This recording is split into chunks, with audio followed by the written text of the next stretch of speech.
Salam sejahtera untuk kita semua. Pelajaran Sekolah Sahabat dengan tema utama 3 Pekabaran Kosmis. Pelajaran ke-8, Sabat dan Akhir. Senin, 15 Mei, Hari Sabat dan Penciptaan. Oleh karena dunia kita sangat membutuhkan pekabaran yang meyakinkan dari penciptaan, sehingga Tuhan memberi kita hari Sabat. Pada pertengahan 1800-an ketika hipotesis evolusioner sedang melanda dunia intelektual, Tuhan mengirimkan pekabaran harapan yang luar biasa. Kita telah mempelajari pekabaran ini yang ditemukan dalam Wahyu 14 ayat 6 dan 7. Iblis telah melakukan segala upaya untuk memutarbalikkan gagasan penciptaan karena iblis membenci Yesus dan tidak ingin dia menerima penyembahan karena dia sebagai pencipta dan penebus kita. Sabat adalah pusat dari pertentangan besar tentang kelayakan Kristus untuk menerima penyembahan sebagai pencipta kita. Pekabaran akhir zaman Tuhan adalah pekabaran yang memanggil semua umat manusia kembali untuk menyembah Kristus sebagai pencipta langit dan bumi. Dasar dari semua penyembahan adalah kenyataan bahwa Dia menciptakan kita. Bacalah Kejadian 2 ayat 1-3, Keluaran 20 ayat 8-11, dan Ulangan 5 ayat 12-15 dalam konteks Wahyu 14 ayat 6 dan 7. Bagaimanakah kita melihat dalam perintah Sabat hubungan antara penciptaan dan penebusan?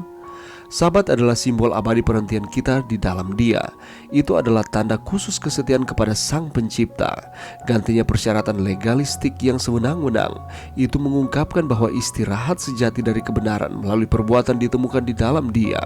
Sabat berbicara tentang Tuhan yang telah melakukan bagi kita apa yang tidak pernah bisa kita lakukan untuk diri kita sendiri. Kitab suci memanggil kita untuk beristirahat dalam kasih dan perhentiannya setiap hari Sabat. Sabat adalah simbol istirahat, bukan pekerjaan, anugerah, bukan legisme, jaminan, bukan penghukuman, bergantung padanya, bukan pada diri kita sendiri. Setiap Sabat kita bersukacita dalam kebaikannya dan memuji Dia untuk keselamatan yang hanya dapat ditemukan di dalam Kristus. Sabat juga merupakan penghubung abadi antara kesempurnaan Eden di masa lalu dan kemuliaan langit baru dan bumi baru di masa depan. Hari Sabat memanggil kita kembali ke akar kita. Ini adalah tautan kepada keluarga kita mula-mula. Sabat telah dipelihara terus-menerus sejak waktu dimulai. Ini adalah hubungan kembali yang tak terputus melalui waktu untuk penciptaan kita. Itu membuat kita tetap fokus pada kebenaran mulia bahwa kita adalah anak-anak Allah. Itu memanggil kita untuk menjalin hubungan yang intim dan dekat dengannya. Bagaimanakah perintah Sabat diisyaratkan dalam Wahyu 14 ayat 6 dan 7, dan mengapa itu penting bagi pekabaran akhir zaman kita? Pelajaran yang bisa kita dapatkan pada saat ini. Dari semua 10 perintah yang diberikan Allah kepada bangsa Israel melalui Musa dan juga implementasinya masih berlaku sampai pada saat ini, karena itu merupakan hukum moral. Hanya yang keempat mulai dengan kata kerja ingat.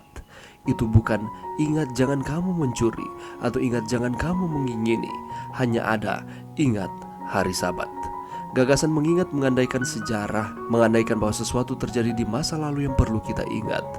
Ketika kita mengingat, kita membuat hubungan dengan masa lalu dan ingatlah dan kuduskanlah hari Sabat, menandai garis lurus kembali ke pekan penciptaan itu sendiri. Bahwa Allah setelah Ia selesai menjadikan langit dan bumi, Ia berhenti pada hari ke-7. Dia memberkati dan menyucikan akan hari itu. Ketika kita mengingat akan penciptaan tersebut, kita ingat bahwa kita diciptakan menurut gambar Allah, sesuatu yang tidak dikatakan terhadap yang lain yang digambarkan dalam kisah penciptaan. Sudah jelas bahwa sebagai manusia, kita berbeda dari makhluk lain di planet ini, terlepas dari seberapa banyak DNA yang kita miliki bersama dengan beberapa hewan lain. Dan beberapa dengan mitologi populer, kita bukan sekedar kera tingkat lanjut atau versi yang lebih tinggi dari beberapa primata purba. Sebagai manusia yang diciptakan menurut gambar Allah, kita ini unik di antara semua yang Allah ciptakan di dunia ini.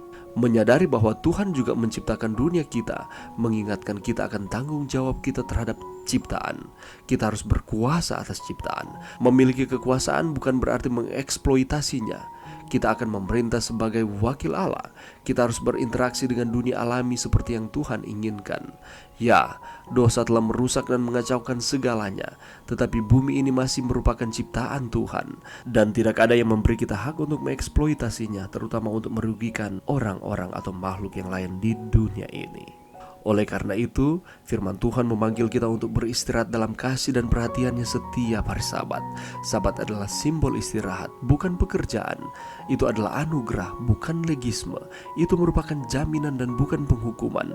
Dan itu adalah bagaimana caranya kita dapat bergantung kepada Tuhan, bukan pada diri kita sendiri. Dan setiap Sabat kita bersukacita dalam kebaikannya dan memuji Dia untuk keselamatan yang hanya dapat ditemukan di dalam Kristus. Sabat juga merupakan penghubung abadi antara kesempurnaan Eden di masa lalu dan kemuliaan langit baru dan bumi baru di masa depan. Allah sangat baik di dalam kehidupan kita. Allah menjadikan segala sesuatu dengan begitu sempurna. Itulah sebabnya Dia menciptakan akan hari ini, supaya kita dapat mengingat, menyembah Tuhan sebagai pencipta langit dan bumi, dan yang telah menciptakan kita manusia. Mari berdoa. Terima kasih Tuhan atas firman-Mu pada saat ini.